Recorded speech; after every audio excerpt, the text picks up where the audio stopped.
Le Cotentin, encerclé par la Manche, est un territoire marqué par des influences océaniques. Son littoral est un milieu d'une grande diversité, avec des évolutions quotidiennes significatives. L'Estran est un secteur où ces changements sont facilement observables. Cette partie du littoral est périodiquement recouverte à marée haute et découverte à marée basse. Cet événement se produit 2 fois par jour. Il est le fruit de 2 forces. D'abord, la force gravitationnelle de la Lune et du Soleil sur la Terre qui provoque une déformation des océans. Puis, vient s'ajouter la force centrifuge liée à la rotation de la Terre sur elle-même qui reproduit cette déformation à l'inverse.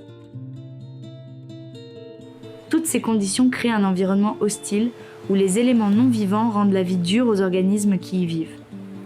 Effectivement, les animaux et les végétaux doivent être adaptés de façon à supporter un milieu à la fois submergé et immergé.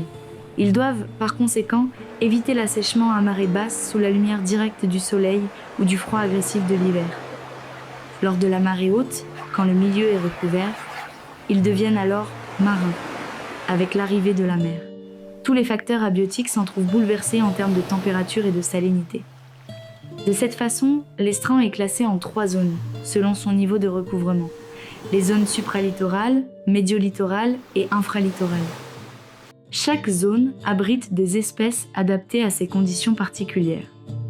Ces milieux agissent comme des nurseries où les jeunes organismes marins peuvent grandir en sécurité. Ils sont également source d'alimentation pour une multitude d'espèces et offrent des services écosystémiques tels que le filtrage des particules dans l'eau, l'absorption du CO2 et la stabilisation des sols marins par la sédimentation. Il est donc impératif de protéger l'estran, car il joue un rôle crucial dans le maintien de la santé et de l'équilibre des écosystèmes marins. En supprimant l'apport de pollution d'origine humaine dans ces environnements sensibles et en respectant les règles de pêche à pied, nous pouvons contribuer à préserver ces habitats précieux.